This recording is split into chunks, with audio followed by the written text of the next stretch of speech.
Hi friends, நான் தான் அவங்க கோவில் பேசுகிறேன்.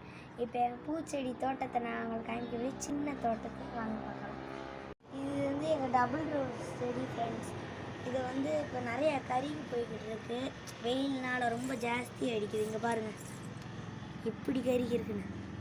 இந்த இங்கே பாருங்கள் இந்த கிளைய. இப்போ நான் உங்களுக்கு இன்னொரு செடியை காட்டுறேன், அது எப்படி மொட்டு விட்டுருக்குன்னு பாருங்கள் ஃப்ரெண்ட்ஸ். இது வந்து என் தம்பி வாங்கின செடி. இதில் பாருங்கள் எப்படி பூ பூத்துருக்கு. இங்கே பாருங்கள், இது வந்து பூ, இது மொட்டு. இது நாளைக்குள்ளே எப்படியாச்சும் பூத்துரும்.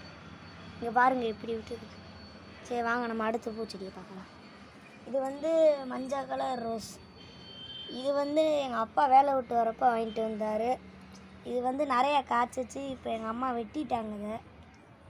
சரி ஹாய் ஃப்ரெண்ட், இது உங்கள் ஊட்டி ரோஸு. பாருங்கள் எப்படி அழகாக இருக்குன்னு, பார்க்கவே நல்லா இருக்குது. இதுவும் ஊட்டி ரோஸு தாங்க. பாருங்கள் இதில் ஒன்று விட்டுச்சு, ஆனால் இது எங்கள் எடுத்துகிட்டு இருந்தால் பாருங்கள் எத்தனை விட்டுருக்கு. வந்து எங்கள் கீழே அத்தை வளர்த்த செடி. பாருங்கள் எப்படி சுற்றி மொட்டாக இருக்குன்னு. இந்த பூவா இந்த ஒரு மொட்டு தாங்க. இப்போ நம்ம எல்லா செடியும் பார்த்தாச்சு. அது யாருக்கெல்லாம் பிடிச்சிருக்கோ லைக் பண்ணுங்கள், சப்ஸ்கிரைப் பண்ணுங்கள், பெல் பட்டன் தட்டிடுங்க. அதுவும் மதுரை கடைங்களில் முக்கியமாக பெல் பட்டன் தட்டிடுங்க. பாய்.